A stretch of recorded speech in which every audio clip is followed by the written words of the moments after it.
चलो भाई ठीक। और प्रभजोत आपने किया क्या क्वेश्चंस? शिवम तुमने किया? सर मैंने बहुत कम किए थे। कितने क्वेश्चंस किए? एक क्वेश्चन, दो क्वेश्चन? नहीं सर, मैंने 6-7 ही किया था बस। 6-7 क्वेश्चन किए तुमने? जी सर। अच्छा ठीक है। और बताओ भाई, आज तो मैं सबसे पूछूंगा। तुम लोग को इशू तो नहीं है ना? मैं ऐसे पूछता रहता हूँ कि सर जबरदस्ती पूछते रहते हैं कैसे सर है? नो हैं? सर। कोई इशू नहीं। ऐसा नहीं हो कि अरे यार कैसा आदमी है, तुम पीछे पड़ जाता है, ये सब तो नहीं ना है?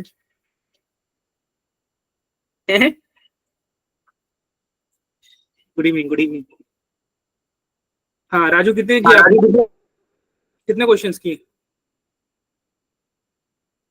देखो पहला क्वेश्चन क्या है इसमें कि तीन आइडेंटिकल पॉइंट मासेस है, तीनों का मासेस कितना है? 1 किलोग्राम है। एक्स वाई प्लेन पे लाई कर रहे हैं, 0 0 पे, एक 0 0.2 पे और एक 0.20 पे। Gravitational force on the mass at the origin. ये क्वेश्चन बड़ा मुश्किल है क्या भाई? है जी? इस पे तो एडिट होगा नहीं, एक मिनट रुको, मैं इसको एडिट कर पाना बताता हूँ।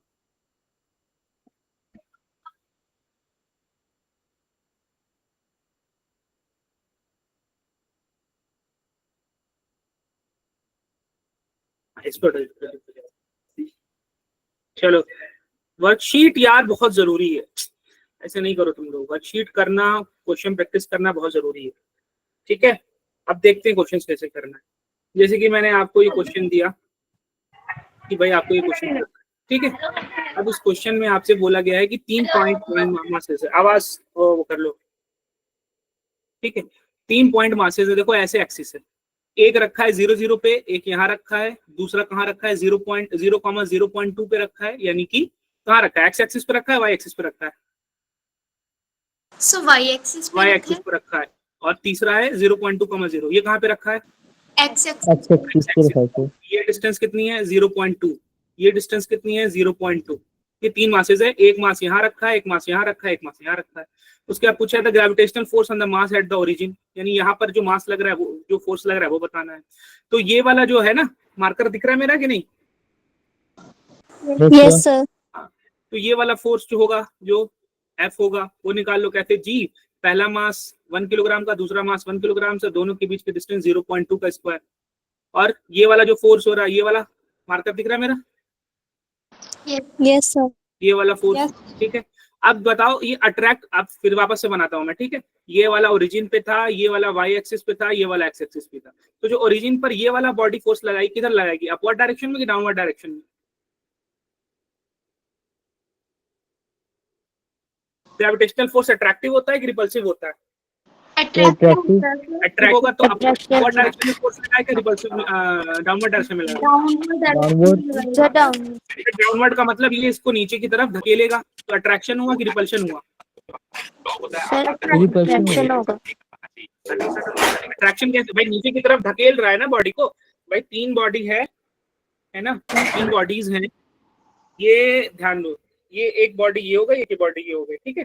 अब ये ऊपर व्हाइट वाली बॉडी नीचे वाली बॉडी को अट्रैक्ट कर रही है, तो फोर्स की डायरेक्शन किधर होनी चाहिए? ऊपर की तरफ की फोर्स की डायरेक्शन नीचे की तरफ होनी चाहिए? अट्रैक्शन है तो ऊपर की तरफ होनी चाहिए ना भाई। अट्रैक्ट कर रहा है वो अपनी तरफ खींच रहा है, तो फोर्स की डायरेक्शन किधर होनी चाहिए? ऊपर की तरफ होनी चाहिए। बस यही चीज का ध्यान रखना है आप लोग को, इसकी कोई बहुत बड़ी बात है। बस ऊपर की तरफ फोर्स लगेगा भाई, एक ऊपर की तरफ कितना, अभी हमने निकाला F इक्वल्स टू जी, पहली बॉडी का मास 1 और दूसरी का भी 1, तो नहीं लिख रहा हूँ। दोनों के बीच की डिस्टेंस कितनी? 0.2 का स्क्वायर। अच्छा ये वाला जो बॉडी है, ये इसको कैसे करेगी? अट्रैक्ट करेगी कि रिपेल करेगी? सर येलो मार्कर नहीं रहा, अच्छा कोई और ठीक है, ठीक है, ठीक है, ठीक है, ठीक है, ठीक है। अब बताओ जो दूसरी वाली बॉडी है, जो इस एक्सिस पर रखी है, क्या बोलते हैं, एक्स एक्सिस पर रखी है, ये अट्रैक्ट करेगी कि रिपेल करेगी? सर अट्रैक्ट करेगी सर। किस डायरेक्शन में होगी फोर्स की डायरेक्शन? राइट साइड होगी कि लेफ्ट साइड होगी? Left side. लेफ्ट साइड ऐसे? Sir right. No sir. Sir right. बेटा राइट साइड होगी ना, वो उसको अट्रैक्ट कर रहा है, उसको खींचना चाह रहा है। जब उसको खींचना चाहेगा वो इधर की तरफ आएगा कि चलो तुम इधर आओ, मेरे पास आओ, खींचो, अपनी तरफ आएगा, तो डायरेक्शन जो होगी वो राइट साइड होगी। इसका मतलब ये होता है। सर उसके पॉइंट ऑफ व्यू से तो लेफ्ट साइड होगी ना? किसके पॉइंट ऑफ व्यू से? तो जो थर्ड मास है जो एक्स एक्सिस पे रखा हुआ है, हाँ हाँ ये सर रखा हुआ है। वहां पे खड़ के देख रहे हैं तो ये ऐसे कह रहे हैं सर। नहीं कहीं से भी तुम देखो, मतलब तुम बाहर से देख रहे हो ना, तुम ये देख रहे हो कि ये इसको किधर की तरफ कर रहा है, पुश कर रहा है कि पुल कर रहा है, तुम बाहर से देख रहे हो। यहाँ से खड़े होकर मत देखो ना, तुम तो न्यूट्रल ग्राउंड से देखोगे। आप जब भी देखोगे न्यूट्रल ग्राउंड से देखोगे, है ना। ये जो ये जो यहाँ पर जो बॉडी है वो किस तरफ जाएगी फोर्स लगने पर, या किस तरफ जाने की कोशिश करेगी, राइट साइड जाने की कोशिश करेगी कि लेफ्ट साइड जाने की कोशिश करेगी। इस बॉडी की वजह से जो फोर्स लग रहा है वो ओरिजिन पर जब वो फोर्स लगाएगा तो वो किस तरफ जाने की कोशिश करेगी, ओरिजिन वाली बॉडी राइट साइड जाने की कोशिश करेगी कि लेफ्ट साइड जाने की कोशिश करेगी। राइट साइड जाएगी सर। राइट साइड जाने की वजह उसको खींच रहा है ना, और पास लाएगा। पास लाने का मतलब फोर्स की डायरेक्शन किधर होगी, राइट साइड, अपनी तरफ होगी। तो तुम लोग का फोर्स का डायरेक्शन अभी क्लियर हुआ किधर होना चाहिए। Okay yes sir. सर। अब ये वाला भी फोर्स एकदम एग्जैक्टली वही है। ग्रेविटेशनल फोर्स का फार्मूला जो आपको बताया है हमने, वही लगाना है। क्या है भाई ग्रेविटेशनल फोर्स का फार्मूला, आपको बताया ग्रेविटेशनल फोर्स का फार्मूला है कितना, जी पहली बॉडी का मास, दूसरी बॉडी का मास भी कितना है, वही है m1 है, और दोनों के बीच की डिस्टेंस की स्क्वायर कितनी, 0.2 स्क्वायर। करेक्ट। Yes sir. दोनों सेम अमाउंट के फोर्स है ना, ये भी F है ये भी F है, सेम है कि नहीं दोनों force. Yes sir. Yes sir same ही है। अगर एक बॉडी पर एक फोर्स ऊपर F राइट अपवर्ड लग रहा है, दूसरा राइट साइड में F लग रहा है, तो इसका नेट फोर्स कितना हो जाएगा, वेक्टर की वजह से। वेक्टर एडिशन करके बताओ कितना आता है। सर रिजल्टेंट वेक्टर होगा sir under root F1 plus F2 निकलेगा।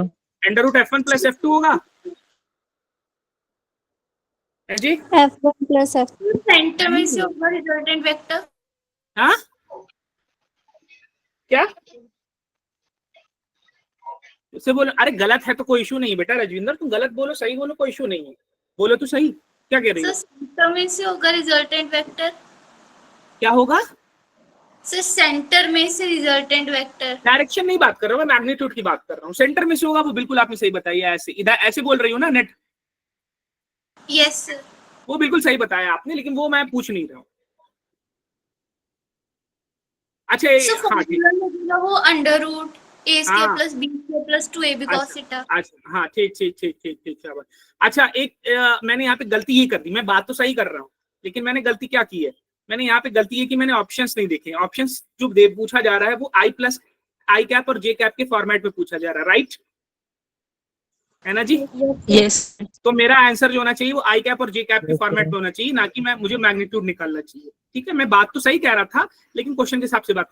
तो अब एक फोर्स इधर लगेगा अपवर्ड डायरेक्शन में लग रहा है, और एक फोर्स राइटवर्ड डायरेक्शन में लग रहा है। तो अगर मैं इसको लिखूं तो कैसे लिखूंगा, रेक्टेंगुलर कंपोनेंट्स में आई कैप जे कैप के फॉर्म में। एक फोर्स ये राइटवर्ड डायरेक्शन में लग रहा है, बताओ आई कैप होगा माइनस आई कैप होगा कि जे कैप होगा कि माइनस जे कैप होगा। सर प्लस आई कैप आई कैप, हाँ जी अपॉन 0.2 का स्क्वायर और आई कैप। ये वाला जो फोर्स लग रहा है ऊपर वाला, ये क्या होगा बेटा बताओ, जे कैप पॉजिटिव जे कैप होगा कि माइनस, पॉजिटिव जे कैप में आएगा। तो प्लस जी अपॉन 0.2 जे कैप। इन दोनों में से जी अपॉन 0.2 का स्क्वायर अगर मैं कॉमन ले लूंगा तो क्या बचेगा अंदर, आई कैप प्लस जे आई कैप प्लस जे कैप। आएगा। तो देखो आई कैप प्लस जे कैप ये दिख रहा है मुझे, ये दिख रहा है मुझे, ये दिख रहा है मुझे। अब ये वैल्यू कैलकुलेट करना पड़ेगा मुझे जरा कैलकुलेट करने का टाइम दे दो। 6.67 को हमको डिवाइड करना है किससे, 0.2 स्केल 0.04 0.04 से करना है। वेरी गुड, क्योंकि हाँ जो कि फाइनली कैलकुलेट होकर के आ रहा है 166.67 इंटू 10 टू द पावर -11। तो अगर मैं इसको साइंटिफिक नोटेशन में लिखूं तो डेसिमल किधर आना चाहिए, 3 डिजिट के बाद कि 1 डिजिट के बाद। सर एक डिजिट के बाद, एक डिजिट के बाद। तो 1 डिजिट के बाद करूंगा तो 1.67 into 10 to the power minus कितना हो जाएगा, 9। कौन सा ऑप्शन हो जाएगा इसमें से, सी। बस ऑप्शन इसमें से आपका कौन सा ऑप्शन सही हो जाएगा, सी ऑप्शन सही हो जाएगा। ये क्वेश्चन बहुत मुश्किल था क्या, नो सर कराया वो सवाल है तुम लोग का। हाँ सर एक बार फिर से बताना आपने वैल्यू कैसे सब्स्टिट्यूट की, मेरा ना वीडियो पॉज हो गया था। देखो जी की value 6.67 into 10 to the power -11 रखा, फिर 0.2 से डिवाइड कर दिया, 0.2 से डिवाइड कर दिया। अब जो वैल्यू आई हुआ है मैंने लिख दिया, कोई बड़ी चीज थोड़ी ना, मैंने तो कैलकुलेट किया है कैलकुलेटर से, आपको मैनुअली कैलकुलेट करना है बस, और कुछ नहीं किया। अब ग्रेविटेशनल फोर्स अगर वैरी कर रहा है mth power of the distance की mth पावर पे, and then the time period of a planet in circular orbit of radius R around the sun will be. अब देखो ये क्वेश्चन अभी हालांकि पढ़ाया हुआ है, पढ़ा हुआ होगा आप लोगों ने कि जो ऑर्बिटल वेलोसिटी होती है या टाइम पीरियड जो होता है that is 2 pi under root R cube upon GM होता है। ये आपको पढ़ा हुआ है, लेकिन अभी नहीं पढ़ा होगा या भूल गए होगे तो उसको आप नहीं लगा पाओगे। तो 2 पाई L/G पढ़े हैं सर। वो टाइम पीरियड किसका होता है? सिंपल पेंडुलम का होता है। हम टाइम पीरियड किसकी बात कर रहे हैं? जो अभी आज मैं पढ़ाऊंगा कि ऑर्बिट के चारों ओर, अर्थ के चारों ओर एक प्लैनेट जो है घूम रहा है, तो वो जो सैटेलाइट है अर्थ के चारों ओर घूम रहा है, उसका टाइम पीरियड निकालने का फॉर्मूला क्या है? क्या उसका 24 ही घंटा होगा हमेशा? नहीं, ज्यादा भी हो सकता है, कम भी हो सकता है, वो डिपेंड करता है किस चीज पर। हाँ, तो अब यहाँ पे वैसे है कोई बहुत बड़ी बात नहीं, इसमें आपको कॉन्सेप्ट लगाना है। यहाँ पे देखो क्वेश्चन पढ़ो, देखो कि जो ग्रेविटेशनल फोर्स है वो वेरी कर रहा है mth power of the distance पर, यानी gravitational force is directly proportional to mth power, m power of the distance, distance के mth पावर पे डिपेंड कर रहा है। इनवर्सली प्रोपोर्शनल, इनवर्सली प्रोपोर्शनल है ना, आर के mth पावर के इनवर्सली प्रोपोर्शनल है। ठीक है, इसका मतलब क्या हुआ बेटा? अब यहाँ से आप लोगों को समझना है, जो लोग न्यूमेरिकल्स में जिनको इशू होता है वो आज यहाँ से बहुत अच्छे से समझो कि हमें करना क्या होगा। ठीक है, हालांकि ये अभी बताया नहीं, लेकिन फिर भी ध्यान दो। इसका मतलब क्या हुआ? इसका मतलब हुआ तो जो ग्रेविटेशनल फोर्स का फॉर्मूला हमने पढ़ा ना, physicals to G m1 m2 upon R square पढ़ा था ना, तो यहाँ पे आर स्क्वायर नहीं करेंगे, R to the power m कर देंगे। क्यों? क्योंकि क्वेश्चन में ऐसा बोला है उन्होंने कि आर का m पावर के इनवर्सली प्रोपोर्शनल है। अब बात समझ में आई क्या सभी लोग को यहाँ तक की? Yes sir. बस अब आपको पता है कि भैया अगर ये अर्थ है और मान लो ये एक छोटा सा सैटेलाइट है, भाई मेरी ड्राइंग पे मत जाना, बड़ी सुंदर ड्राइंग है, उसके बारे में बात नहीं करना। ठीक है, अब ये जो फोर्स लग रहा है, क्या यही फोर्स बॉडी को सर्कुलर मोशन करा रहा है? Yes gravitational force. Yes sir. और अगर कोई बॉडी सर्कुलर मोशन करती है तो कोई बॉडी सर्कुलर मोशन करती है तो उस पर लगने वाला सेंट्रीपिटल फोर्स का फॉर्मूला क्या होता है? mv/r। हाँ, तो आप ये किसके इक्वल रख दोगे? m1 v square upon m2 लिख दो, m2 v square upon r लिख दो। यहां से थोड़ा सा कैलकुलेट करके आपको वेलोसिटी आ जाएगी, इस बॉडी की इस सर्कल में वेलोसिटी आ जाएगी। अगर वेलोसिटी आ गई तो टाइम पीरियड निकाल लोगे। टाइम पीरियड क्या होता है? टोटल डिस्टेंस अपॉन वेलोसिटी, है ना? यही होता है। Yes sir. अगर वो एक, अब मुझे बताओ, अगर वो एक सर्कल पूरा कंप्लीट कर रहा है, आर रेडियस का सर्कल पूरा कंप्लीट कर रहा है सैटेलाइट, तो टोटल डिस्टेंस कितनी कवर कर लेगा? सर 2 पाई r अपॉन वेलोसिटी। वेलोसिटी यहाँ से आपने निकाल लिया है ना? Yes sir v। वेलोसिटी रख लोगे फॉर्मूले में, और r का जो भी वैल्यू आएगी m के टर्म्स में वो यहाँ से आप कैलकुलेट करके निकाल दोगे। समझ में आया क्या? Yes sir. होमवर्क में करके कौन कौन दिखाएगा मुझे? I am naming you guys. Shivam का चाहिए मुझे, रजविंदर का चाहिए, प्रभजोत का चाहिए, ठीक है, प्रतिभा का चाहिए मुझे, इन लोगों का चाहिए, सबका। ठीक है, हाँ, सुहानी का चाहिए। ठीक है, वेरी गुड वेरी गुड, इन लोगों का मुझे क्वेश्चन चाहिए। अब उसके बाद नेक्स्ट क्वेश्चन पढ़ो। Distance between centre of earth and moon is d and mass of earth is 81 times the moon. At what distance from the center the gravitational field will be 0? क्या बोला है कि जो डिस्टेंस है अर्थ के centre और moon की वो कितनी है? d है। अर्थ का मास कितना है? मास ऑफ अर्थ इज, इसका मास जो इतना है। At what distance from the centre of earth gravitational field will be 0? अब देखो ये जो क्वेश्चन है, इस क्वेश्चन में बोल रहा है कि जो सेंटर्स की जो डिस्टेंस है वो इतनी है, अर्थ का मास इतना है, what distance from the centre of earth gravitational field भी 0। अब ये क्वेश्चन जो है आपको थोड़ा सा रिलेट करके निकालना होगा। कैसे रिलेट करके निकालना होगा? फोर्स निकालना होगा आपको, that is g mass of earth mass of moon upon उन दोनों के बीच की डिस्टेंस d। ठीक है, बात समझ में आ रही है? Yes sir. हाँ, उन दोनों के बीच जो है वो निकालना होगा। अब उसके बाद आपको एक रिलेशन निकालना होगा, एंड दैट रिलेशन इज कि ग्रेविटेशनल फील्ड का जो रिलेशन होता है that is force per unit mass. ये आपको निकालना होता है, ये आपको लास्ट क्लास में समझाया था। फील्ड, ग्रेविटेशनल फील्ड क्या होता है? Force per unit mass. हाँ, टुमारो एग्जाम में ऑनलाइन नहीं होगा, बस उसी का थोड़ा यूज करना है, और फिर आपको पता करना होगा कि ग्रेविटेशनल फील्ड कहाँ पर 0 होगी। ये मैं आप लोग के लिए थोड़ा सा होमवर्क दे रहा हूँ, ये आप लोग कर सकते हो खुद से। ठीक, सर एक पॉइंट, है सर एक पॉइंट अज्यूम करेंगे पहले हम, दोनों के बीच में। हाँ, वेरी गुड, फिर शाबाश। सर सर उस पॉइंट पे दोनों का मून और अर्थ का ग्रेविटेशनल फील्ड निकाल के उनको इक्वेट कर देंगे। एक मिनट, कौन बोल रहा है? Sir Anshu. Anshu, very good बेटा, बहुत अच्छे बहुत अच्छे बहुत अच्छे, शाबाश। ठीक, क्या बताया इन्होंने, समझ में आया किसी को? Yes sir. हाँ देखो मैं समझाता हूँ, अगर किसी को नहीं समझ में आया था। ये है अर्थ, ये है मून, ठीक है ना। अब यहाँ बीच में कहीं पॉइंट होगा। अब इस पॉइंट पर ये जो व्हाइट वाला अर्थ है वो फोर्स लगाए किधर? इधर, टुवर्ड्स। तुम्हारे पता नहीं तुम्हारे लिए लेफ्ट वर्ड दिख रहा है कि राइट वर्ड दिख रहा है, मेरे लिए तो लेफ्ट वर्ड दिख रहा है, ठीक है। हो सकता है तुमको राइट वर्ड दिख रहा हो, ठीक है। अब ये फोर्स लगाएगा इधर, तो इसकी ग्रेविटेशनल फील्ड होगी किधर? इधर ही साइड होगी, लेफ्ट वर्ड। अब ये ब्लैक वाला मून है, मून भी इस पॉइंट पर फोर्स लगाएगा, और जब ये फोर्स लगाएगा तो इसकी फील्ड भी लगाएगा। फील्ड लगाएगा किधर? फोर्स की डायरेक्शन राइट वर्ड होगी, तो फील्ड की डायरेक्शन भी राइट वर्ड होगी। बात समझ में आई क्या? Yes sir. हाँ, तो कौन सा ऐसा पॉइंट होगा जहां पर मून वाला फोर्स इक्वल्स टू अर्थ वाला फोर्स हो जाएगा, यानी कि नेट फोर्स 0 हो जाएगा, यानी कि नेट फील्ड क्या हो जाएगी? 0 हो जाएगी। बात समझ में आई क्या? नहीं समझ में आई बात? यस सर, आगे बताऊं इसको और थोड़ा कि सब करके लाओगे?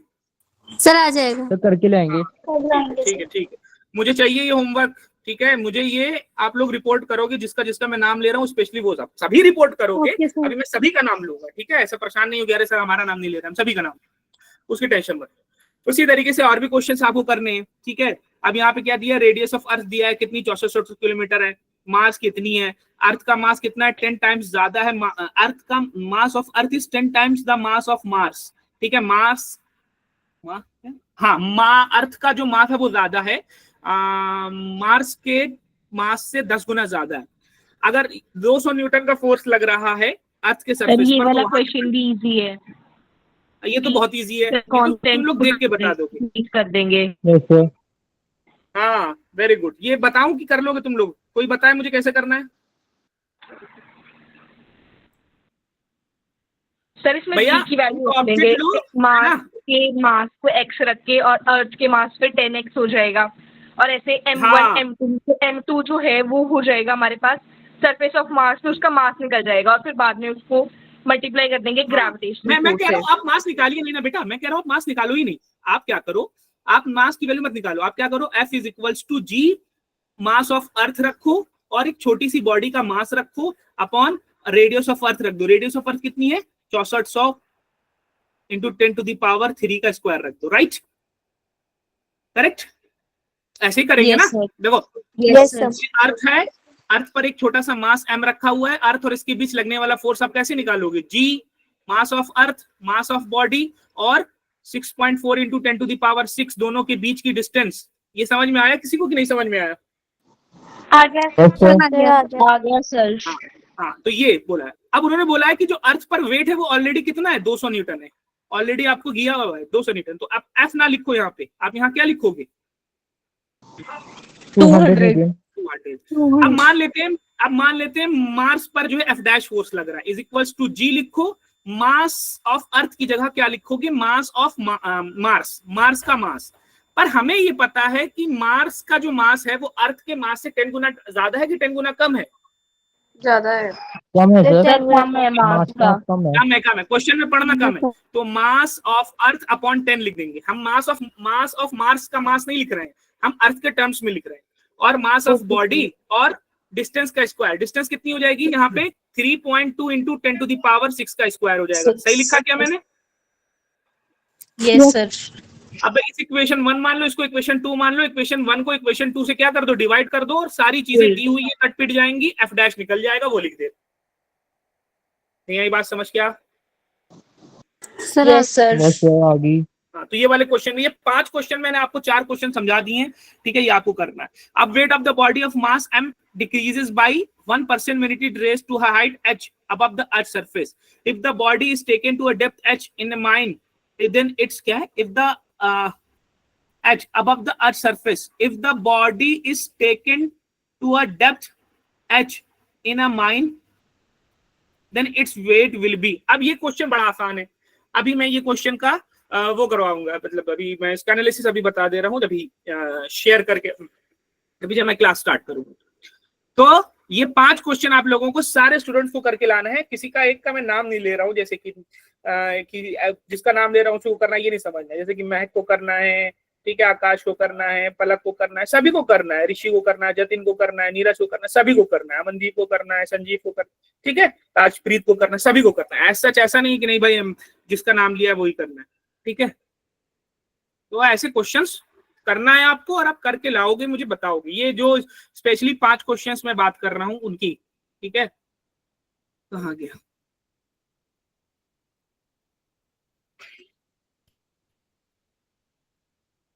चलो अब आज की क्लास में स्टार्ट करता हूं कि hello students, my name is Mohammed Numan, I am physics teacher और आज हम स्टार्ट करेंगे ग्रेविटेशन का लेक्चर नंबर 2। ग्रेविटेशन टॉपिक का नाम है 11th physics JEE syllabus cover कर रहे हैं हम। आज की डेट है 26/12/2024, ठीक है। और टॉपिक्स हम बात करेंगे सैटेलाइट के एस्केप वेलोसिटी की, केपलर लॉ की बात करेंगे, ठीक है। रिवीजन असेसमेंट में हमने आपको बताया था ग्रेविटेशनल फील्ड बताया था हमने आपको, दैट इज G/m/r² बताया था। अर्थ, हाँ, और अगर अर्थ पर बात करें तो अर्थ पर क्या हो जाती है ग्रेविटेशनल फील्ड? G/me/re²। यही किसके इक्वल हो जाती है? Acceleration due to small gravity. G के, एक्सेलरेशन ड्यू टू ग्रेविटी के हाँ, sir. Acceleration due to gravity हो जाती है इक्वल। वेरी गुड, शाबाश। और उसी तरीके से मैं आपने आपको एक हॉलो स्फीयर के बारे में बताया था कि हॉलो स्फीयर जिसका मास कितना दे रखा है, मैंने m दे रखा है, जिसकी रेडियस मैंने कितनी दे रखी है, r दे रखी है। तो इसके 3 पॉइंट पर हमने बात की थी। एक पॉइंट P जो आउटसाइड था, एक पॉइंट Q जो कि एट द सरफेस था, और एक पॉइंट S जो कि इनसाइड था। तो P पॉइंट पर क्या हो जाएगी gravitational field? GM upon small यहाँ से स्मॉल आर distance कितनी है? स्मॉल ठीक है। आर। अब Q पॉइंट पर, हाँ, Q पॉइंट पर क्या हो जाएगी gravitational field? GM by capital और आर S पॉइंट पर ग्रेविटेशनल फील्ड कितनी हो गई थी हमारी? 0। उसके बाद आपने आपको बताया था ग्रेविटेशनल पोटेंशियल एनर्जी। क्या डेफिनेशन थी ग्रेविटेशनल पोटेंशियल एनर्जी की? The force on a unit mass. Force on a unit mass. Energy when work is क्या भाई? पोटेंशियल एनर्जी पूछ रहे हो? एनर्जी की वजह से force applied to a point in any field. समझ नहीं आया, फिर से बोलना कि तुम लोग बोल रहे हो। सर आप पोटेंशियल एनर्जी की पूछ रहे हो? Gravitational potential energy, potential energy की डेफिनेशन तो हो गया। हम आपसे डायरेक्ट ग्रेविटेशनल पोटेंशियल एनर्जी की बात कर रहे हैं, इसकी बात कर रहे हैं। sir energy stored in a body when work is done on it against gravitational force। हाँ, थोड़ा सा और अच्छा स्कोप कर सकते हैं ग्रेविटेशनल। Very good. किसने बताया मुझे वैसे? सर अंशु। ठीक है, वेरी गुड। तो बिल्कुल सही बताया। थोड़ा सा और इसमें मैं चाह रहा हूँ और अच्छा कर लो डेफिनेशन कि अगर हम the gravitational energy stored in a body when any object is brought from infinity to a point near the earth या नियर द ऑब्जेक्ट। किसी ऑब्जेक्ट के पास अगर हम इंफिनिटी से दूसरी ऑब्जेक्ट को ला करके रखते हैं तो जितनी एनर्जी स्टोर होती है उसी को हम क्या बोलते हैं? ग्रेविटेशनल पोटेंशियल एनर्जी, ठीक है। यहाँ पे उन्होंने क्या डेफिनेशन दी है वो भी हम पढ़ लेते हैं। उन्होंने बोला कि भाई ग्रेविटेशनल पोटेंशियल एनर्जी दो मास सिस्टम क्या होता है? Work done by an external agent in assembling them by बकवास। वही अच्छी डेफिनेशन है जो आप लोग बताए। डेफिनेशन क्या अच्छी है कि अगर हम इंफिनिटी से किसी ऑब्जेक्ट m मास के ऑब्जेक्ट को किसी बड़े m मास के ऑब्जेक्ट के पास किसी पॉइंट P पर लाने में जो एनर्जी हमने खर्च की या जो वर्क डन किया, वही वर्क डन क्या हो जाता है? स्टोर हो जाता है। किस फॉर्म में? ग्रेविटेशनल पोटेंशियल एनर्जी के फॉर्म में स्टोर हो जाता है। ये बात समझ में आई सब लोगों को कि नहीं समझ में आई? Yes, sir. Yes, सर आगे अब ये पॉजिटिव होगा कि नेगेटिव होगा? नेगेटिव होगा। Negative. क्यों नेगेटिव होगा? आपने जो वर्क डन किया वो पॉजिटिव था कि नेगेटिव था? सर वो पॉजिटिव था। Positive नहीं, against gravitation आपने क्या जो था? वर्क डन किया है वो पॉजिटिव था कि नेगेटिव था? सर नेगेटिव था। क्यों नेगेटिव था? अगेंस्ट ग्रेविटेशन था सर वो। हाँ, ग्रेविटी इसको इधर खींच रही है, आप किधर फोर्स लगाओगे? सर ऊपर की तरफ। ऑपोजिट। हाँ, ऊपर की तरफ लगाओगे। आप इसके ऊपर की तरफ क्यों लगाओगे फोर्स? सर उस बॉडी को इसकी एक स्पीड जगह रखने के लिए। स्लो हो जाएगी। हाँ, इसको क्या लाना है? ग्रेजुअली लाना है, स्लोली लाना है। ऐसा नहीं है कि अचानक से खींच के चले आए, ठीक है ना? बात समझ रहे हो? इसको कैसे लाना है आपको? ग्रेजुअली, धीरे धीरे धीरे धीरे करके लाना है। तो ग्रेविटेशन फोर्स क्या करेगा? इसके ऊपर फोर्स लगाएगा, एक्सेलरेशन लगाएगा, जिसकी वजह से बहुत तेजी से भागने की कोशिश करेगा, ये ग्रेविटेशनल फोर्स है। और आप क्या करोगे, एक्सटर्नल फोर्स आप कैसे लगाओगे, उसके अपोजिट लगाओगे, ताकि बॉडी कैसे आए, फास्ट आए कि स्लो आए? Slowly. आए ग्रेजुअली। हाँ, ग्रेजुअली आना है। अब इसका जो है बहुत अच्छा कॉन्सेप्ट होता है कि ग्रेजुअली क्यों लाते हैं, वो अभी मैं बताने नहीं जा रहा। अब ये बताओ कि डिस्प्लेसमेंट किधर हो रहा है, ऊपर की डायरेक्शन में कि डाउनवर्ड डायरेक्शन में हो रहा है? ऊपर की तो आपने फोर्स लगाया ऊपर की डायरेक्शन में, डिस्प्लेसमेंट हो रहा है डाउनवर्ड डायरेक्शन में, तो वर्क डन जो भी करोगे आप, वो कैसा होगा, पॉजिटिव की नेगेटिव? तो जो भी अब जो वर्क डन किया है वही किस फॉर्म में स्टोर हो जाएगा, As a potential energy. Potential energy के। अब वो कैसे करके आता है पूरा मैं थोड़ा सा बता ही देता हूँ, यहीं से मैं बता दूं। तो भाई फोर्स लग रहा है इतना, जब ये बॉडी यहाँ पर थी तो फोर्स लग रहा है कितना, जी पहली बॉडी का मास इस अर्थ का मास मान लो, और ये छोटी बॉडी का मास ये मान लो, और उन दोनों के बीच की जो डिस्टेंस थी वो मान लो r², ठीक है, इतना, ठीक है। अभी ये जनरल है, अभी आपका सर ये तो इन्फिनिटी पे आप अभी नहीं, मैं इसको फाइनली इसकी वैल्यू रखूंगा, ठीक है। अच्छा, अब मैं कह रहा हूं कि मान लेते हैं कि यहां से यहां तक थोड़ा सा मूव किया, थोड़ा सा मूव करना का मतलब dx मूव किया, ठीक है। अगर ये dx मूव करेगा तो वर्क डन करेगा कैसा, छोटा सा वर्क डन करेगा dw, राइट? नहीं समझ में आई बात, क्या कहा मैंने? Yes, sir. नहीं समझ में आई? देखो यहाँ पर ऑब्जेक्ट है, इसके ऊपर फोर्स लग रहा है, कौन लगा रहा है भाई, ये ग्रेविटेशनल फोर्स लगा रहा है, कितना, Gm/m/r²। तो आपको भी उतना ही फोर्स लगाना पड़ेगा, एक्सटर्नल को भी एग्जैक्टली उतना ही फोर्स लगाना पड़ेगा, ताकि वो यूनिफॉर्म वेलोसिटी से जाए, स्लोली जाए, धीरे धीरे जाए, ठीक। अब उसके बाद बात करते हैं कि इसको यहाँ से यहाँ तक मूव करके आना है, यहाँ तक, यहाँ इस पॉइंट तक आना है, पॉइंट का नाम है P। यहाँ तक बात समझ में आई सभी को? Yes, sir. अभी आएगा तो जैसे भी आएगा, लेकिन मैं कह रहा हूं कि जब वो यहां से यहां मूव किया ना, बहुत थोड़ी सी डिस्टेंस चला, dx डिस्टेंस चला, तो इस छोटी सी डिस्टेंस चलने में आपने जो वर्क डन किया वो छोटा सा वर्क डन dw हुआ, राइट? आपने कुछ काम किया कि नहीं किया उसको स्लो करने में? Yes, sir. तो छोटी सी डिस्टेंस के लिए आपने जो वर्क डन किया वो छोटा सा वर्क डन किया, इसलिए dw लिखा। और वर्क डन क्या होता है, फोर्स इनटू Displacement. हाँ, तो ये फोर्स आपने लगाया F, डिस्प्लेसमेंट क्या है dx, correct? Yes, sir. dr मान, इसका नाम dr दे दो बेटा, है ना, dx नहीं दो, dr ही नाम।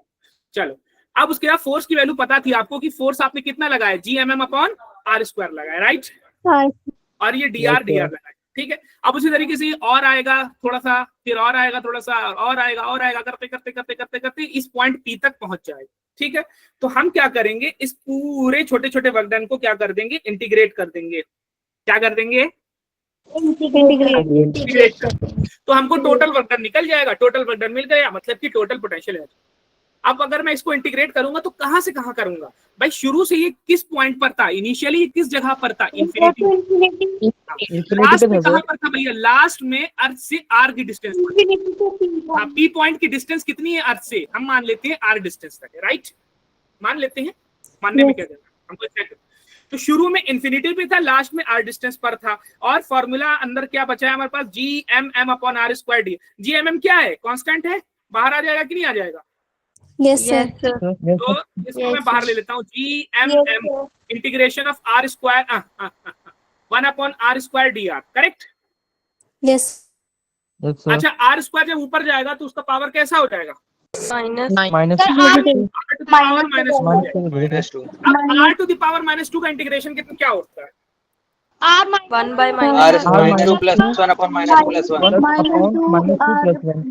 1/-1 हाँ, एक लोग बताओ, मैं किसी पूछ रहा हूँ, वो बताओ। चलो राजविंदर बताइए कितना -1/r हो जाएगा सर। -1/r होगा, माइनस बाहर लिख दे रहा हूँ मैं, 1/r लिख दे रहा हूँ, राइट? ठीक है, कहां से, इन्फिनिटी से कहां तक, r तक, राइट? -1/r, ये बात समझ में आई आप लोग को? Yes Yes, sir. जिसको नहीं समझ में I give me a hand raise, ठीक है, जिसको नहीं समझ में आया हो या चैट बॉक्स में बता दो कि कैसे इंटीग्रेशन हुआ, ठीक है। वर्क डन इन्फिनिटी से लेकर के r तक रहेगा, ठीक है। अब हम क्या रखते हैं, अपर लिमिट रखते हैं, फिर लोअर लिमिट रखते हैं, राइट? तो अब मैं इसको वर्क डन जो आएगा -Gmm, पहले अपर लिमिट रखूंगा r, तो 1/r हो जाएगा, फिर माइनस लगाते हैं, फिर लोअर लिमिट क्या रख दूं यहाँ पे, Infinity. मतलब infinity क्या बन जाएगा बेटा? Zero. Zero. तो फाइनल हमारा फॉर्मूला क्या बन करके आता है वर्धन का? माइनस और यही वर्धन किस फॉर्म में स्टोर हो जाएगा आपका? पोटेंशियल Gravitational हो गया? बात समझ में आ गई ये चीज? Yes, sir. ठीक, वेरी गुड, शाबाश, बहुत अच्छा। चलो आगे बढ़ते हैं। अब ये आप लोगों ने अच्छा थक तो नहीं गए ना कि अरे सर कुछ ज्यादा ही वाइब्रेंट हो गया है बहुत ज्यादा? सही चल रहा है ना मतलब? चलो ठीक। चल तो वही उसी चीज को मुझे एक्सप्लेन करना था। मैंने यहाँ पे आपको वही बताया था कि भैया यहाँ पर इन्फिनिटी पर है और एम मास का है, वही सारी बातें हैं जो कि हमारा फाइनल वर्क डन जो आया था वो आ गया था ये -GM_m/r। तो ये बात थी मैं कर रहा था। तो यहाँ पे आपसे वही पूछा था मैंने कि भाई आपको ये बताना है और आप लोगों ने नहीं बताया। क्या है बताओ? ग्रेविटेशनल पोटेंशियल एनर्जी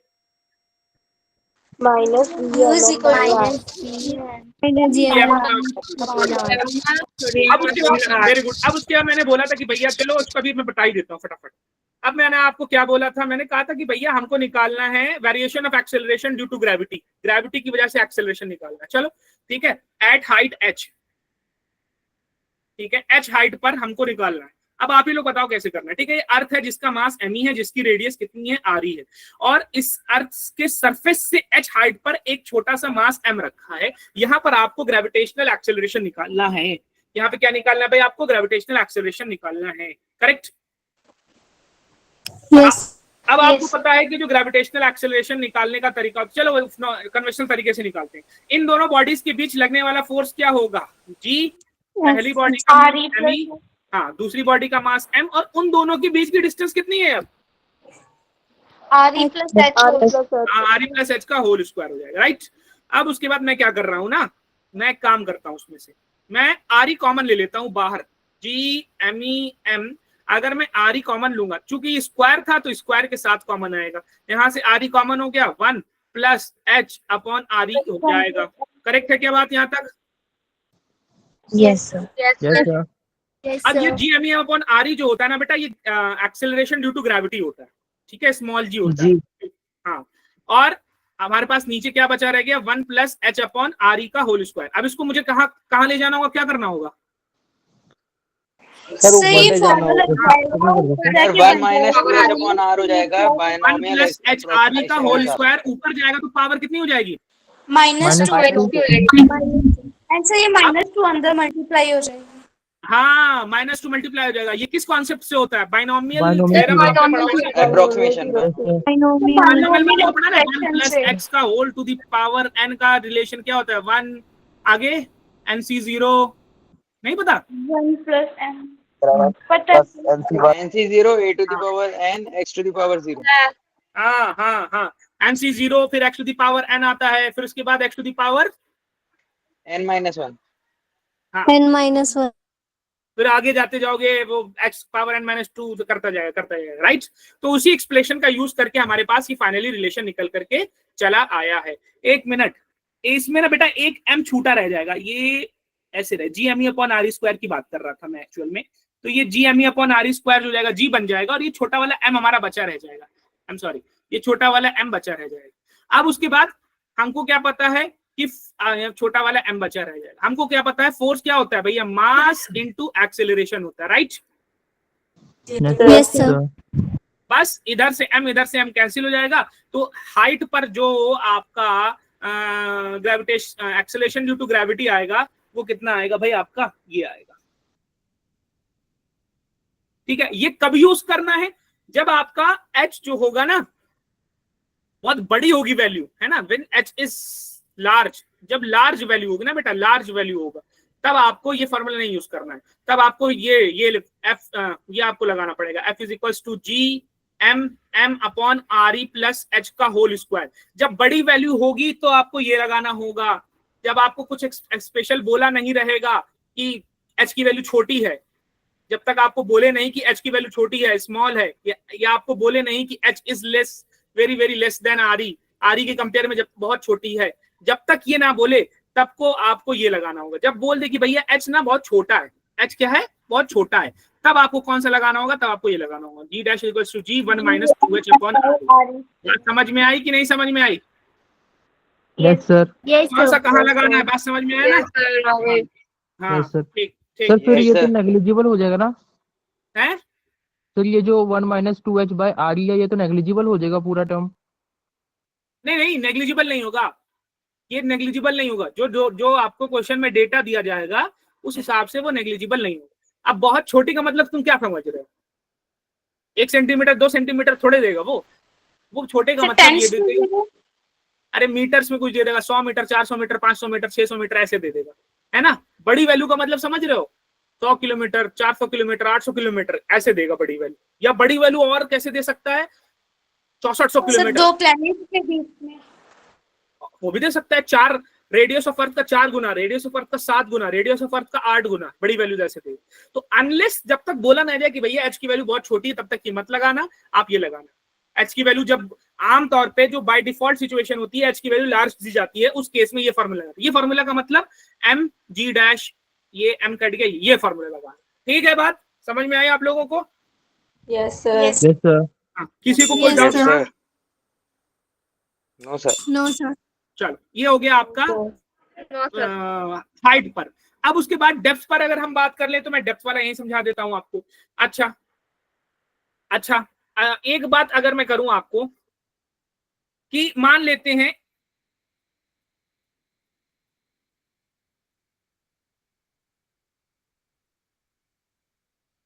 कि हमारे पास जो है अर्थ है, अर्थ में मैंने क्या किया, ऐसे मैंने गड्ढा खोदा, ठीक है, और डी डेप्थ पर जाकर के मैंने इसको गड्ढा खोदा और यहां पर मैं पहुंच गया, ये छोटे से नुमांतर है। अब जब ये यहां पर पहुंचे तो अब मुझे निकालना है क्या, यहां पर निकालना है कि ग्रेविटेशनल एक्सेलरेशन क्या होगा। अच्छा ठीक है, बात सही है। चलो इसका आसान तरीका जो है वो लगाते हैं। आसान तरीका क्या कहता है कि हमने पढ़ा है F इज इक्वल्स टू क्या होता है, मास इनटू एक्सेलरेशन, ठीक है। और हमने पढ़ा है यूनिवर्सल लॉ ऑफ ग्रेविटेशन के अकॉर्डिंग कि G mass of earth, mass of body, और दोनों बॉडी के बीच की डिस्टेंस का स्क्वायर यानी रेडियस ऑफ अर्थ का स्क्वायर हो जाएगा। ठीक है भाई, अब यहां से हम देखेंगे मास ऑफ बॉडी कैंसिल हो गया, तो स्मॉल g की वैल्यू क्या आ गई आपकी, G M E upon R. इसके लिए समझ में R E minus H square आ जाएगा जितना हम लिख के आए हैं। हाँ, अब वो कैसे आएगा ये बताते हैं। क्या बात कोई, मैंने एट डेप्थ पे बात किया हमने कि भैया ये ऐसे मैंने ऐसे डीप डाउन डेप्थ किया और मैं यहाँ पे जाकर के खड़ा हुआ। हालांकि बहुत ज्यादा अर्थ, कितना गड्ढा खोदा है हम लोगों ने आज तक, शायद 11-12 किलोमीटर ज्यादा नहीं खोद पाए। रशिया में है सच कुछ, बहुत ज्यादा जा ही नहीं पाए हम लोग अर्थ के अंदर डीप। एक बार ऐसा हुआ था, अगर आप लोगों को शायद याद हो, कि बहुत सारी कंट्रीज ने मिलकर एक प्रोजेक्ट बनाया था कि हम अर्थ के बारे में जानना चाहते हैं कि अर्थ का ओरिजिन कैसे हुआ था, तो उसके लिए हमको अर्थ के अंदर के मटेरियल की जरूरत पड़ेगी। उससे हम एनालिसिस करके बता सकते हैं कि क्या क्या चीजों से मिलकर अर्थ बनी थी और वो सारी चीजें कैसे क्या शुरुआत हुई थी। तो उसके लिए उन्होंने कहा कि हम अर्थ के अंदर क्या करेंगे, गड्ढा खोदेंगे। उसकी बड़ी बड़ी मशीनें बनाई थी उन लोगों ने, लेकिन फिर भी वो मशीनें फेल हो गई थी। तकरीबन 12-13 किलोमीटर ही जा पाए थे, बहुत ज्यादा नहीं जा पाए। देख लेना, मुझे भी एग्जैक्टली डेटा याद नहीं है। रशिया में किया था सर, रशिया में किया था, यस रशिया में उन्होंने किया था। उससे ज्यादा गड्ढा ह्यूमन मेड की बात कर रहा हूँ, ये नहीं कहना कि सर समुद्र में तो उससे भी ज्यादा गड्ढा, ह्यूमन मेड की बात कर रहे हैं। ह्यूमन मेड गड्ढा अभी तक अर्थ में उससे ज्यादा आज तक नहीं खोज पाया गया। खैर, तो अब हमने देखा स्मॉल जी इक्वल्स टू क्या होता है भैया, G M E upon R E square. अच्छा एक फॉर्मूला आपने पढ़ा होगा कि डेंसिटी इज इक्वल्स टू क्या होता है, मास अपॉन वॉल्यूम होता है, right. Mass upon volume. Mass क्या हो जाएगा, डेंसिटी इनटू वॉल्यूम हो जाएगा, राइट। यस स्फीयर का आप मुझे बताओ, स्फीयर के वॉल्यूम का फॉर्मूला क्या होता है, 4/3 आर क्यूब। ठीक है, अब मैं इसी चीज को यहाँ यूज करता हूँ। ठीक है, क्या है, स्मॉल जी को स्मॉल जी लिख दिया, कैपिटल जी को कैपिटल जी लिख दिया, आर ई स्क्वायर को आर ई स्क्वायर लिख दिया, और मास ऑफ अर्थ अभी हमने देखा मास क्या होता है, डेंसिटी इंटू वॉल्यूम होता है।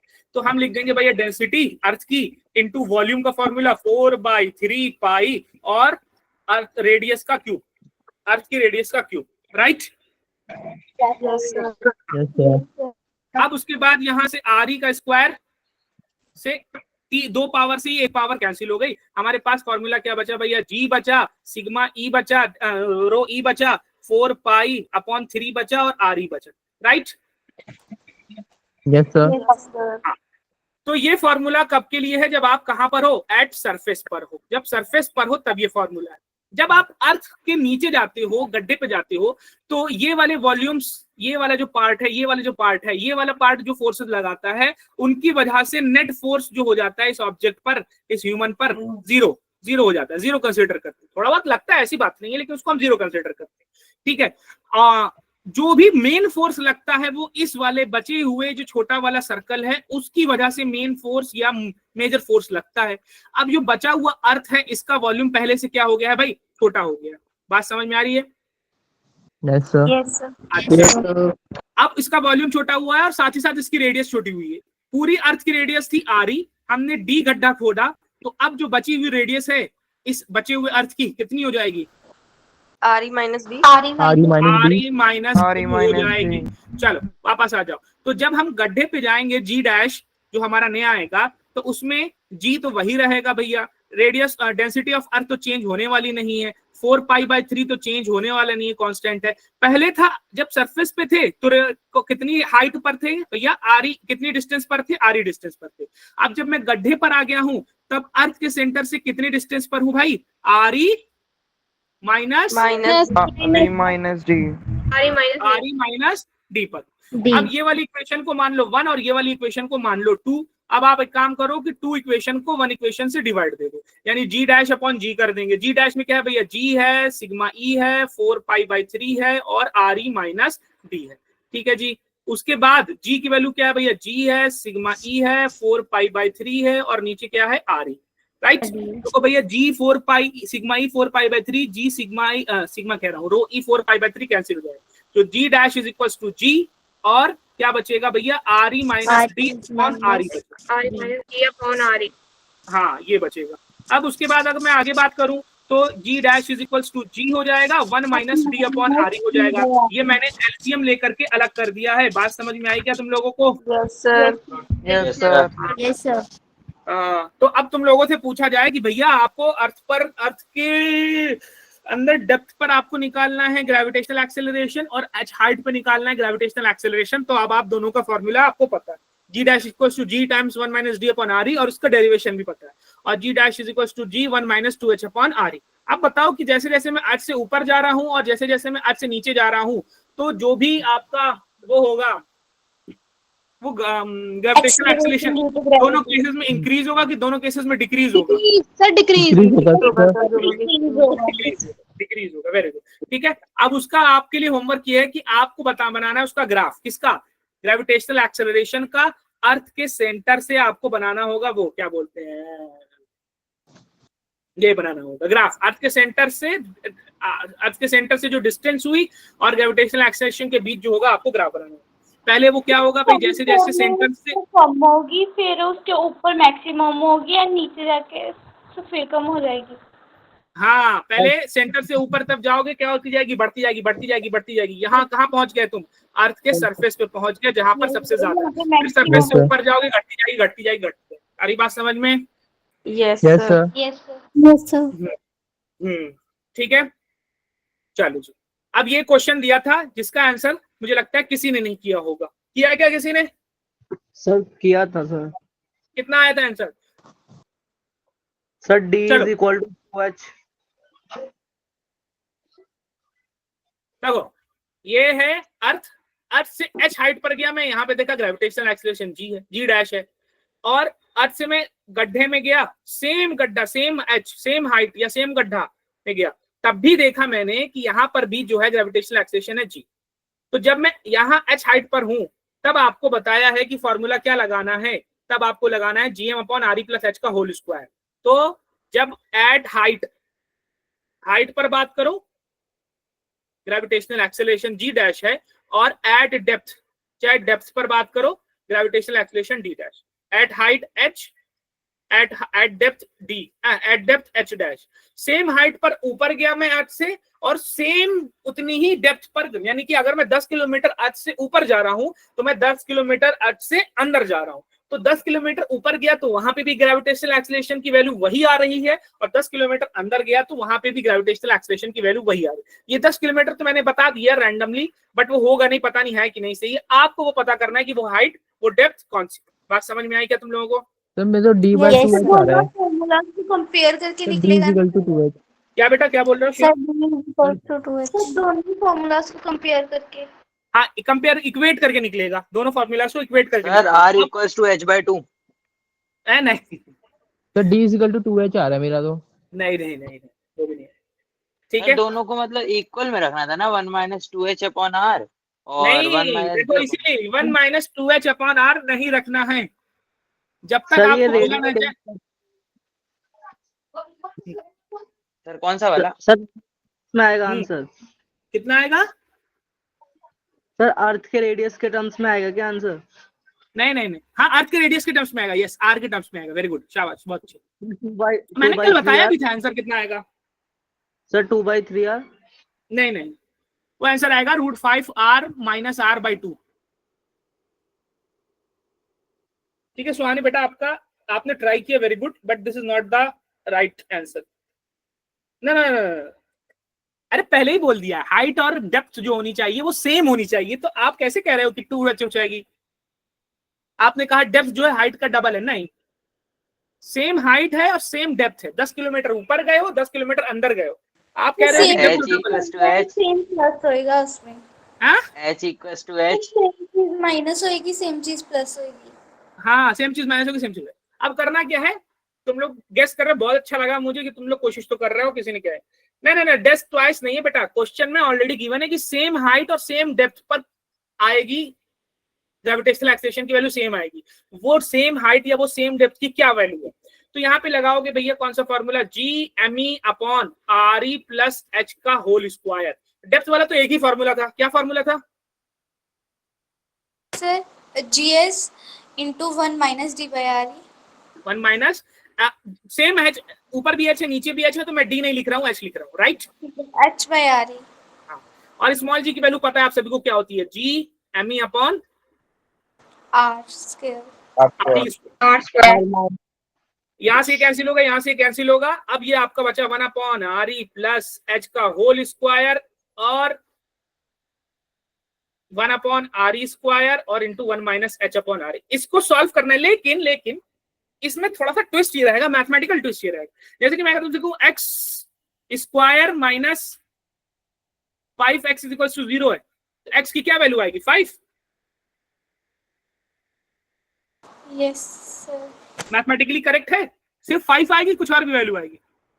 नो सर, सिर्फ 5 नहीं आएगी इसकी वैल्यू। और क्या आएगी वैल्यू? अरे यार इतना बेसिक सवाल तुम सर अंडर रूट में आएगी ना, स्क्वायर जाके उधर अंडर रूट बन जाएगा। Under root 5 sorry, I am really sorry, under root कहाँ आएगी? हट, नहीं अंडर रूट कहाँ से आएगी? 5 ही आएगी, 5 आएगी। इसके अलावा और कोई वैल्यू नहीं आएगी x की? हाँ 0 भी आएगी ना भाई। यही चीज आपको मैथमेटिकली करना है।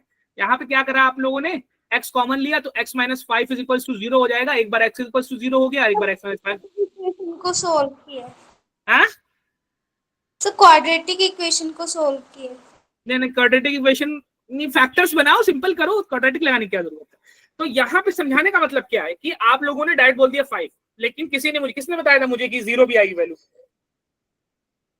सर मैं देखो मेरी क्लास में मैं नहीं चलता, नाम चलता है जतिन सर, जतिन कुमार। जतिन ने, ठीक है जतिन ने बताया।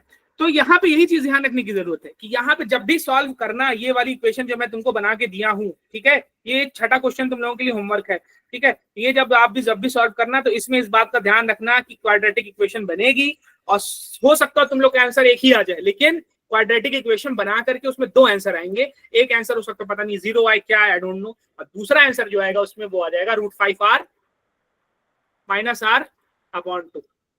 रविंदर समझ में आया तुमको? यस सर आ गया। आर का मतलब यहाँ पे आ रही है, ठीक है ठीक है। अब ये सॉल्व तो नहीं कराऊंगा मैं, ये तुम लोगों को, आप लोगों को खुद से करना है। हाँ सर क्वाड्रेटिक इक्वेशन कुछ h square minus h plus 2 REH बनेगी। क्या आएगी?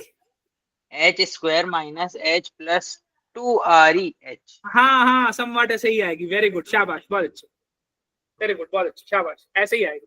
बस करना कुछ नहीं भाई, आर स्क्वायर को इधर भेज दो या जैसे भी देख लो, पता नहीं कैसे बनेगा, जो भी बनेगा देख लेना अपने हिसाब से। ये क्वेश्चन मैं पूरा सॉल्व नहीं करूंगा, ये तुम लोगों को करना है सॉल्व, ठीक है। बस शुरू से कर लेना, हो सकता है मैंने कहीं इधर उधर जल्दी में बताने में गड़बड़ कर दी, वैसे लग तो नहीं रहा मैंने कुछ गड़बड़ की है, लेकिन इसी तरीके से आपको करना होगा। अगर कहोगे तो मैं आराम से करके इसको सॉल्व करा दूंगा, लेकिन ये तुम्हारे करने वाली चीज है, मेरे करने वाली चीज नहीं है जो मैंने बताया, ठीक है। Okay sir. Yes sir. ठीक है, everybody be it Palak, be it Simran, Sunita, डेड सोल, Tanvi, everybody has to do it, Prabhjot, Amandeep, everybody has to do it, ठीक है। All the 6 question I have given. अच्छा, वो वर्कशीट में कौन सा क्वेश्चन था, 5वां वाला, अभी बता सर एक बार से एक्सप्लेन कर दीजिए। किसको? इस क्वेश्चन को बेटा अभी रिकॉर्डिंग में देख लेना क्या क्या एक्सप्लेन, या आपने किसी या दोबारा मुझसे अलग से पूछ लेना, ठीक है। चलो, ग्रेविटेशनल पोटेंशियल एनर्जी बता दिया मैंने, अब आ जाते हैं ग्रेविटेशनल पोटेंशियल पे बात करते हैं, है ना। ग्रेविटेशनल पोटेंशियल क्या होता है, किसी को पता है डेफिनेशन? सर जब लोअर एनर्जी लेवल से हम हायर एनर्जी लेवल पे लेके जाते हैं अगेंस्ट ग्रेविटी, एंड दैट उस हायर पॉइंट पे जो एनर्जी स्टोर होती है, सो वो ग्रेविटेशनल पोटेंशियल होगी। हाँ, definition somewhat is right, but उसमें मेन की फैक्टर छूट गया है। देखो, जो ग्रेविटेशनल पोटेंशियल एनर्जी की डेफिनेशन थी बिल्कुल वैसे ही है डेफिनेशन, बस उसमें होगा क्या कि यहाँ पर मैंने किया है 1 यूनिट मास। 1 यूनिट मास क्या हो सकता है? 1 ग्राम भी, 1 किलोग्राम भी, 1 मिलीग्राम भी, माइक्रोग्राम भी, सेंटीग्राम भी हो सकता है, 1 टन भी हो सकता है, कुछ भी हो सकता है, जो भी होगा 1 होगा। अब इस 1 यूनिट मास को मैं कहां से ला रहा हूं? इन्फिनिटी से कहां तक? पॉइंट पी तक, जिसकी डिस्टेंस सेंटर से कितनी है? r है। तो इन्फिनिटी से 1 यूनिट मास को, 1 किलोग्राम स्टैंडर्ड बात करते हुए चल रहा हूं मैं, 1 ग्राम भी हो सकता है, सेंटीग्राम भी, कुछ भी होगा, 1 होगा। 1 यूनिट मास को मैं इन्फिनिटी से ला रहा हूं अर्थ के पास, या किसी बड़ी ऑब्जेक्ट के पास, या किसी भी ऑब्जेक्ट के पास, किसी भी मास के पास p पॉइंट पर, r डिस्टेंस पर जो है, तो वहां इन्फिनिटी से यहां तक लाने में जितना भी मैंने वर्क डन किया है, वही वर्क डन क्या कहलाता है आपका? वही वर्क डन, यूनिट मास को लाने में जो भी वर्क डन किया है, वही वर्क डन आपका क्या कहलाता है भैया? Gravitational potential. कौन मुझे दोबारा रिपीट करके समझा देगा?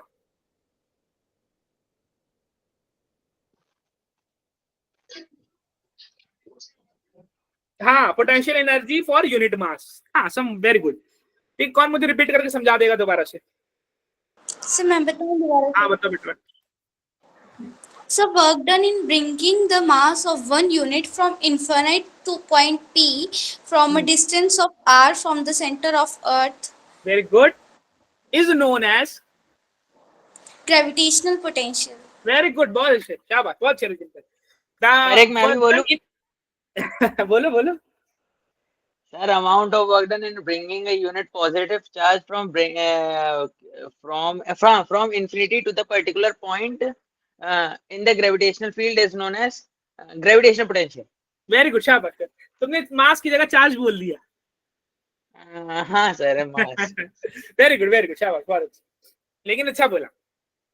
तो इसको मैथमेटिकली पर यूनिट मास का मतलब क्या हो गया? एनर्जी करना है, लेकिन वो एनर्जी वो वर्क कैसे करना है? Per unit mass. तो उसका मतलब मैं मास से क्या करूं? मल्टीप्लाई करूं, डिवाइड करूं, ऐड करूं, सब्ट्रैक्ट करूं? पर यूनिट मास का मैथमेटिकली मतलब क्या होता है? डिवाइड होता है। Very good, very good. तो ग्रेविटेशनल पोटेंशियल क्या होता है भैया? वर्कडन करना तो है, लेकिन पर यूनिट मास करना है। अच्छा, वर्कडन क्या किया था भाई? जो वर्कडन किया था वही ग्रेविटेशनल पोटेंशियल एनर्जी के फॉर्म में स्टोर हो गया था, एंड दैट अपॉन मास। और ग्रेविटेशनल पोटेंशियल एनर्जी का फॉर्मूला बताओ जल्दी से। -gm by m upon r। और ये नीचे वाला m ये यहाँ पे रेसिप्रोकेट होके मल्टीप्लाई हो जाएगा। ये बात समझ में आएगी? रेसिप्रोकेट करके मल्टीप्लाई करके बताऊं? Yes sir.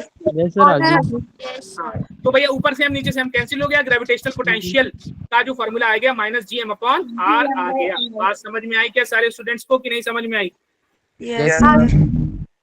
अब ये वाला फॉर्मूला बहुत ध्यान से रखना है।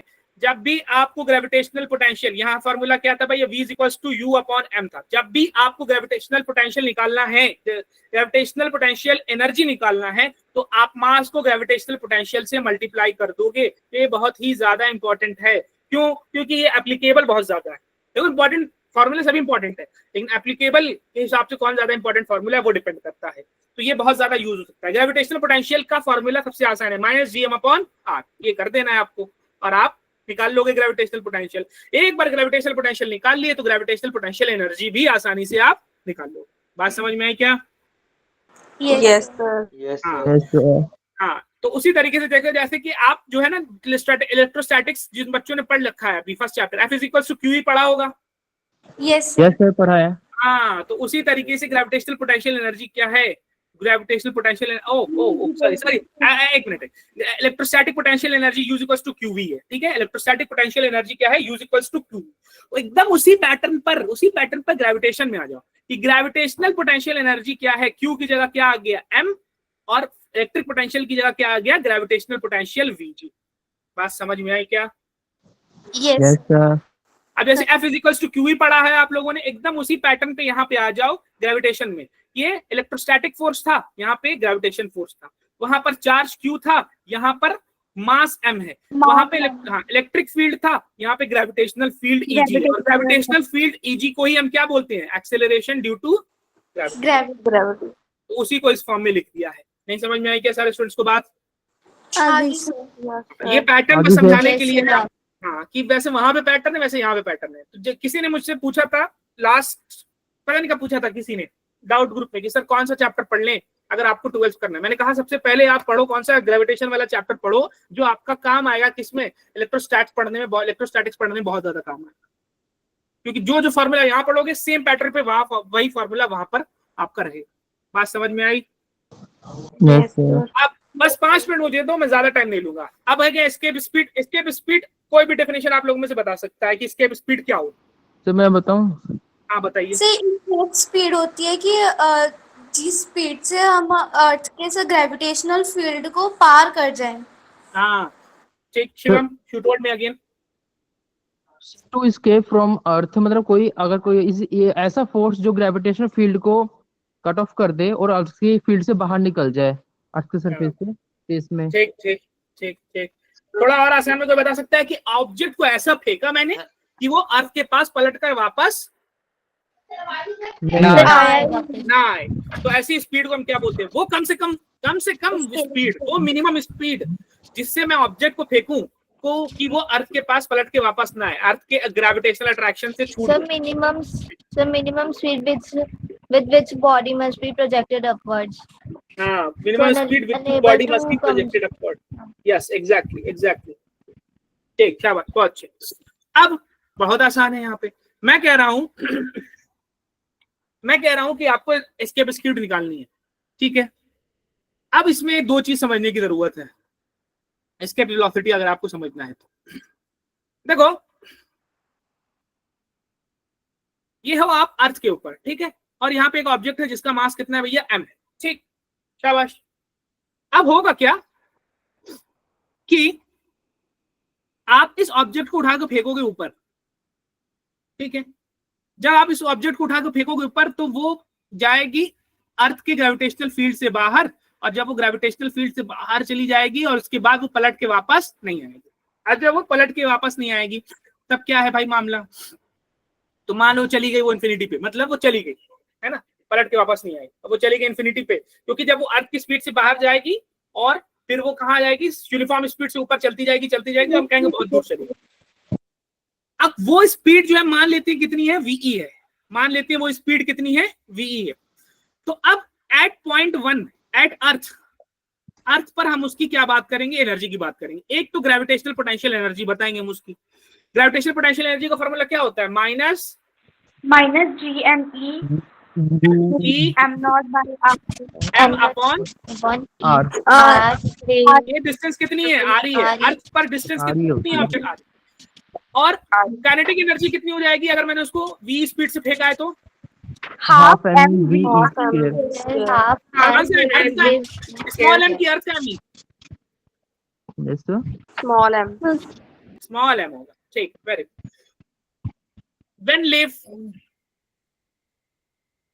when left अर्थ ग्रेविटी, जब वो अर्थ की ग्रेविटी को पहुंच जाएगा भाई, है ना, अर्थ की ग्रेविटी को पहुंच जाएगा, ऐसा होगा ना इसमें एक्चुअल में कि ऊपर जाएगा ऊपर जाएगा ऊपर जाएगा ऊपर जाएगा, जाके बस यहाँ पर इतनी कम से कम दिया कि बस जाके यहाँ पे रुक गया वो, अब वो नीचे नहीं आ रहा है, ठीक है। और ये काफी ऊपर डिस्टेंस है, हम कहते हैं भैया कि बहुत ऊपर डिस्टेंस है, Infinity. infinity distance है। हाँ, वो रुक गया, वो मूव भी नहीं कर रहा है, बस वो ऐसे चलते चलते चलते चलते बस रुक गया, बोल। Unable to come. तो जब वो वहां पहुंचा तब आपको वहां की ग्रेविटेशनल पोटेंशियल एनर्जी निकालनी है। क्या Zero फॉर्मूला था? है। माइनस जी, हाँ very good, MEM upon distance R। लेकिन डिस्टेंस कितनी अभी आपने बताया है कि वो कितने डिस्टेंस पर है, इंफिनिटी पे हो जाएगा। तो फिर ये क्या बन Infinity जाएगा हो आपका? जाएगा। जीरो। उसके बाद बताओ कि जब ये यहाँ पे जाकर के रेस्ट में आ गया है तब इसकी काइनेटिक एनर्जी कितनी हो गई बेटा? Zero sir. Zero.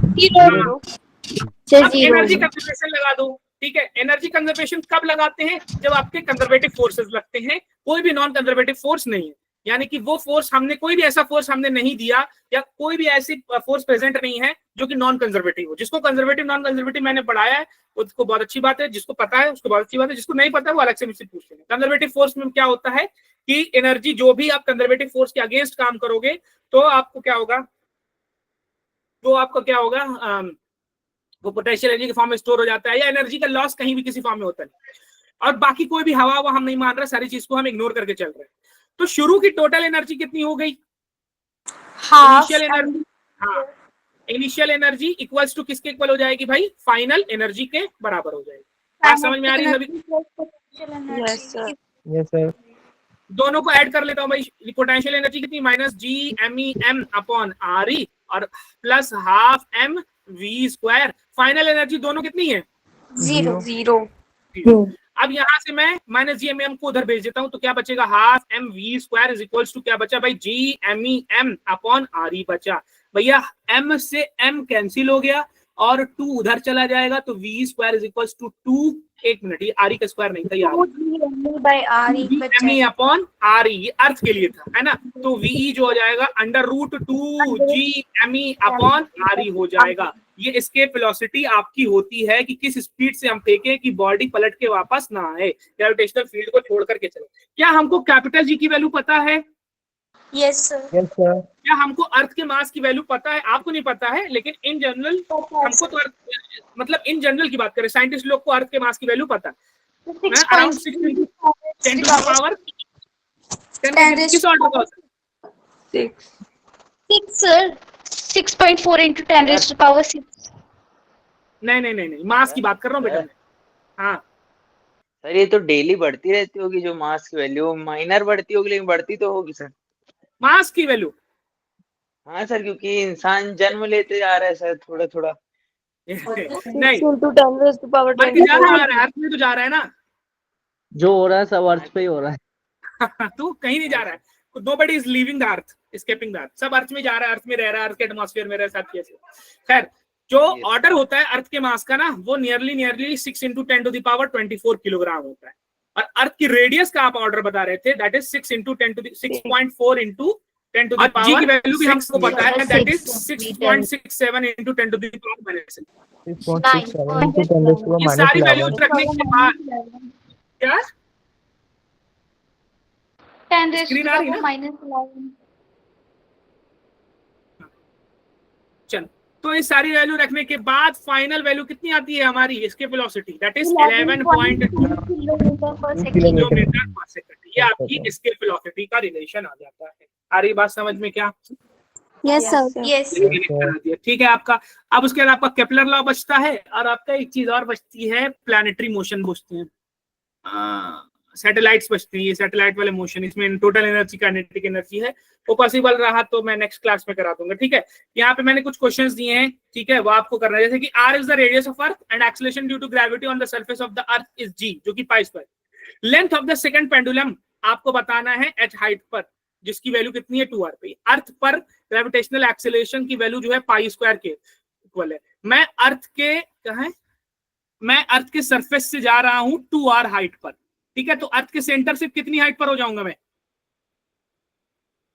r + 2 है सर। 3r हो जाएगा। सेकंड पेंडुलम, अच्छा पेंडुलम का टाइम पीरियड का फॉर्मूला क्या होता है? 2π√L/g। और टाइम सेकंड पेंडुलम में टाइम पीरियड की वैल्यू क्या होती है? सर 1. ना, सेकंड पेंडुलम का नाम ही है सेकंड, फर्स्ट सेकंड, ऐसे याद रखना। सेकंड पेंडुलम की टाइम पीरियड की वैल्यू होती है 2 पाई अंडर रूट एल। आपको जी इफेक्टिव जब ये यहाँ पर जाएगा ना, तो इसका जी जो होगा चेंज हो जाएगा, तो जी डैश हो जाएगा, नया जी हो जाएगा। जब ये अर्थ से एच हाइट ऊपर जाएगा, अर्थ से 2r हाइट ऊपर चला जाएगा, तब इसका ग्रेविटेशनल एक्सेलरेशन कुछ और हो जाएगा, जी डैश हो जाएगा। तब यहाँ फॉर्मूले में आप जी नहीं रखोगे, जी डैश रखोगे। टाइम सेकंड पेंडुलम का टाइम पीरियड पता होता है कितना होता है, 2 होता है। और यही सब वैल्यू रख करके आपको निकालना होगा क्या, उसकी लंबाई एल निकालना होगा, ठीक है, लेंथ निकालना होगा आपको। जी डैश कैसे निकालोगे, यहाँ से अगर अर्थ से ऊपर जा रहे हो तो क्या फॉर्मूला लगाओगे, सर जो गलत आपने नहीं हाइट जी का एम फॉर्मूला बताया था bracket 1 minus 2h upon r। नहीं, कितनी बार बताया मैंने कि नहीं लगाना है ये। भैया तुम देखो, ये जो हाइट है वो कितनी है, अर्थ के रेडियस की 2 गुनी ज्यादा है। जब इतनी बड़ी बड़ी हाइट लगाओगे, इतनी बड़ी बड़ी डिस्टेंस पे जाओगे, हाइट पे जाओगे, तो ये फॉर्मूला लगाओगे, कुछ और लगाना है। Sir 1 + h/r²। ये लगाना है, ये लगाना है, G dash is equal to G M E upon R E plus H का होल स्क्वायर लगाना है। ये वाला मैं कह रहा था। Yes sir. या आप लोग क्या बोल रहे थे, G upon 1 + h upon R E का होल स्क्वायर, ये कह रहे थे ना। यस सर, ये कह ये भी वही चीज है, और जो मैंने बताया ये भी वही चीज था, ये भी वही चीज है, G M E upon R E plus H का होल स्क्वायर, ये भी वही चीज है और ये भी वही चीज है, ये लगाना है आपको। तो भैया जी पता है, 1 पता है, एच की वैल्यू कितनी रख दोगे यहाँ पे, 2r 2r रखना है। हाइट, ये एच था, हाइट था, 2r अपॉन आर करके फिर उसके बाद सॉल्व कर। 2r अपॉन आर कितना हो जाएगा भाई, 2 हो जाएगा। तो ये 1 + 2 बचा, यस सर। कितना हो जाएगा, 3 का स्क्वायर कितना हो जाएगा, 9. सर बात समझ में आई 9 क्या। अब Yes, यहाँ पे sir. जी नहीं रखना है, यहाँ पे क्या रखना है, अच्छा सॉरी, हाँ हाँ ठीक है ठीक है ठीक है। और क्या पूछना था मुझे,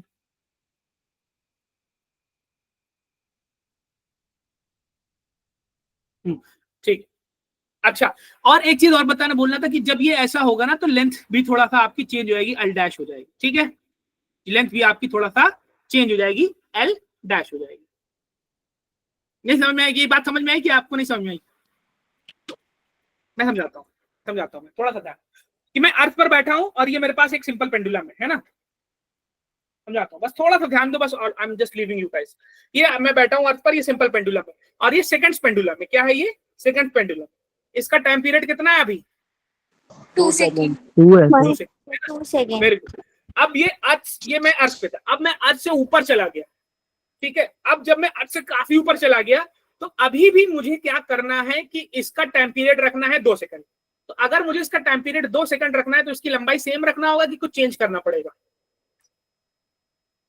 सर चेंज करना पड़ेगा, कुछ तो चेंज करना पड़ेगा, वो एडजस्ट करना पड़ेगा, है ना, क्योंकि जब ये नीचे का जी डैश एडजस्ट हुआ है, तो ऊपर का एल डैश भी एडजस्ट आपको करना पड़ेगा। तो इसी वजह से ये अर्थ पर है और ये एट एच हाइट पर है, एट एच हाइट पर है, ठीक है। तो भाई ये 2 हो गया, ये 2 पाई हो गया, स्क्वायर कर देना, फिर उसके बाद हो जाएगा। जी डैश की वैल्यू कितनी आ गई, अभी निकाला तुमने, जी डैश की वैल्यू कितनी आ गई जी भाई 9 बस। और जी की वैल्यू किसके इक्वल रखना होगा आपको, पाई स्क्वायर के इक्वल करोगे ना, हो जाएगा, कैंसिल वैंसिल करोगे, सब चीज करोगे, हो जाएगा। आई बात समझ में क्या, यस सर। Yes sir. ये तो ये एक और क्वेश्चन आपको करके लाना है। सर ये 2 के इक्वल रखने पर भी तो आ जाएगा, किसके, 2 के इक्वल, ये 2 पाई रूट L/G को 2 के इक्वल रखने। 2 पाई रूट एल बाई जी को 2 के इक्वल तो रखना ही है ना बेटा। देखो क्या है, 2 = 2 pi under root L dash upon G dash है। चलो मैं कर ही देता हूँ, 2 = 2 pi under root L dash, G dash की वैल्यू अभी कितनी निकाली तुम लोगों ने, G/9 9 ऊपर चला जाएगा कि नहीं चला जाएगा, yes sir. Both side square करो, इधर स्क्वायर करोगे तो 4 होगा, इधर स्क्वायर करोगे तो 4 पाई स्क्वायर होगा, इधर स्क्वायर रूट हट जाएगा, 9 एल डैश अपॉन जी हो जाएगा, करेक्ट। लेकिन जी की वैल्यू किसके इक्वल है, पाई स्क्वायर के इक्वल है क्या, यस सर। तो यहाँ पे मैं क्या लिख दूं, पाई स्क्वायर लिख दूं, यस सर। Yes sir. ऊपर से pi pi pi square cancel. Pi square cancel नहीं हो जाएगा, यस सर। इधर से 4 कैंसिल नहीं हो जाएगा, जी सर। Yes sir. इधर लेफ्ट में क्या बचा, 1 और इधर क्या बचा 9 L डैश बचा, yes sir, L डैश की वैल्यू क्या हो जाएगी? 1/9 Sir, 1 by यार X ये नहीं कर पा रहे तुम लोग कैलकुलेशन, 1 by Sir, 9. ये पूरा कैलकुलेशन मुझे करवाना पड़ेगा हर बार, ऐसे कैसे छूट चलेगा? जेईई मेन से बेटा कैलकुलेशन तो तुम्हें करनी होंगी ना। सर हम पूछ साथ- रहे थे अपने पे आंसर आ जाएगा ना। हाँ बिल्कुल बिल्कुल बिल्कुल बेटा, अगर आप पूछ रहे थे तो बिल्कुल आ जाएगा, बस थोड़ा सा कैलकुलेशन करना रहेगा। ये तुम्हारी कैलकुलेशन की आसानी के लिए ही दिया है, पाई स्क्वायर खटाखट कट गया, सब कट पिट गया आसानी से। मुश्किल से अगर जिसको थोड़ा सा कमांड होगा, प्रैक्टिस होगा, 1 से 1.5 मिनट के अंदर सवाल लगा लेगा ये, और फौरन आपका टिक कर लेगा। और 1 से 1.5 मिनट सवाल लगाना it's a good thing, decent and nice thing. Yes sir. Questions दिए मैंने एक्सेशन रूट पर, और भी क्वेश्चंस दिए, मैं कराना तो बहुत कुछ चाह रहा हूँ, लेकिन दैट्स इट फॉर टुडे। बस हम समरी कर लेते हैं और क्लास को एंड कर देते हैं। चलो आज क्या क्या पढ़ा हम लोगों ने? आज हमने ग्रेविटेशनल पोटेंशियल एनर्जी पढ़ा। फॉर्मूला क्या है? Minus -gm upon r, gravitational potential का फॉर्मूला क्या है? gm by r, minus gm by r, minus GM। अच्छा, इन दोनों में रिलेशन क्या है? U is equals to U और V में क्या रिलेशन है? u r, so U mv mv vg यहाँ से vg का मतलब होता है ग्रेविटेशनल एक्सेलरेशन। उसके बाद g डैश बताना है eight height, G into 1 g into 1 plus minus 2h by r, इसका एक और फॉर्मूला है g dash at h is equals to क्या है, जो आपको मोस्टली वही लगाना है, gm by r plus h whole square, m upon r e plus h का whole square, एट डेप्थ बताओ। at that gs into 1 minus g by r। G 1 into minus g by r e।